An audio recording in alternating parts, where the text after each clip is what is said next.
Back in 2015, Dying Light brought a brand new style to zombie games. Combining the first-person parkour of Mirror's Edge with the melee combat of Dead Island, Dying Light's open world was fun and terrifying to run around in. Techland continued support of the game, as recently as this year, announcing various events and expansions. The recent resurgence of Dying Light's support most of its free content and updates now makes sense, as we saw Dying Light 2 announced at E3. Curious how the team is innovating on what they learned from the first game? We got a chance to check out nearly an hour's worth of gameplay with commentary from the developer. First of all, we're stepping away from the city of Heron. It's 15 years later, and we're in a European town, so obviously the virus didn't stay confined to Heron, despite the first game's best efforts to do so. It's no longer a recent pandemic. The world has lived with this problem for years, and societies are beginning to crop up, creating what Techland refers to as a narrative sandbox. Dying Light 2 is twisting and branching. Your choices will not only impact the story, but will also transform the world around you. Our gameplay demo looked at the same portion seen in the trailer. A couple of thugs have taken over a water tower, and the Peacekeepers, one of the many factions in the game, want us to check the situation out. After some close calls, walking into a nest full of walkers, more on them soon, and a ton of Dying Light's signature parkour, we reached the top of the water tower ready for negotiations. These two thugs make it clear that they weren't about to negotiate with the last guy, so we have a couple of options.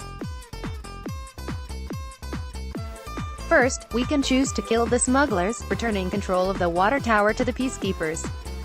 On the other hand, we can strike a deal with them in exchange for a cut of their business. Games having us make these kinds of tough decisions aren't new, but Dying Light 2's narrative branches don't merely change the story or impact the reward. They actually change the entire state of the world. Side with the Peacekeepers and the water will flow freely, giving you another option to heal at fountains in the area. There's a more organized structure to the city, and devices are erected that allow you to quickly scale buildings and get around the city. The Peacekeepers also have a very militant method of control, so the people in the area get to live under the thumb of the government. If you opt to strike a deal with the thugs, conditions are very different. Water is a scarcity obtained only through the black market. The land is lawless, but the people are free. They don't need to live under a governing influence. You might find it a bit harder to get around, though. The pulley systems that the Peacekeepers would have installed aren't there, so climbing becomes more of a chore. Even the appearance of the surrounding area changes based on this decision, one looking dusty and deserted while the other starts to look more civilized and bright. Where are the zombies? The vast majority of our demonstration focused on the daytime and human interactions, but this is still a zombie game, right? During the day, most of the zombies retreat into their nests, dark places that hold a lot of loot. You'll want to come back to explore nests at night, when the zombies are out and about, but that's just the problem. The zombies are out and about. Wander into a nest during the day and you risk waking the horde, which will chase you until the light. Escape to the outside and you are free.